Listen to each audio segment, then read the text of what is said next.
Hello guys, আমরা বিকেলে আমাদের ঘরের সামনে থামটাতে বসে বসে আমের কি বটে জানো এটা, আমের আচার খেয়েছি। তো বর্ষা তো আগে থেকেই খেতে লেগেছে। তো আমের আচারটা এনেছে অর্পিতাদের ঘর থেকে, তোলা অর্পিতার বাপের ঘর থেকে, অর্পিতার বাপের ঘর থেকে নিয়ে এসছে আমের আচার। আর আমের আচারটা দেখো, দেখে তো জিভে জল চলে আসছে। তোমরা যদি কেউ খেতে চাও অবশ্যই কমেন্ট করে জানাও, পাঠিয়ে দেবো এক বাটি। আমার চ্যানেলটাকে সাবস্ক্রাইব করে দাও, তাহলে পাঠিয়ে দেবো। যে সাবস্ক্রাইব করবে তাকেই পাঠিয়ে দেবো আমের আচার, নাকি কি বল? পাঠাবো তো। আর আজকে 3টে থেকে একটু জল হয়েছে, সব কাদা কাদা হয়ে গেছে।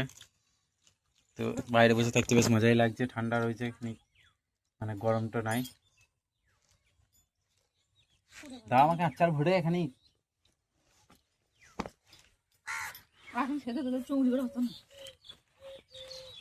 চুঙ্গি ভেঙে যায়।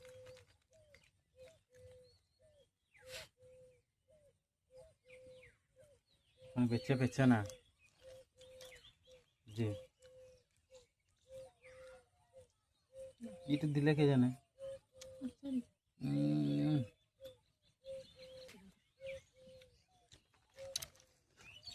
আর কানা মা খেয়েছে ঝালমুড়ি,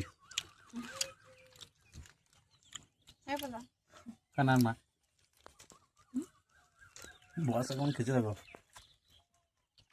দেখতে ওর তার জিভে জল চলে আসছে, বলতে পারছে না কিছু। ভালো লাগে না আমাকে ঘরে করে কেন খেতে পারি না, একদিন খাই না। একদিনে খাই না, তুই না খাস মানে আচার খেতে ভালো লাগে না। ভালো লাগে না, চিবাও ভালো না, চিবাও আর দিও না।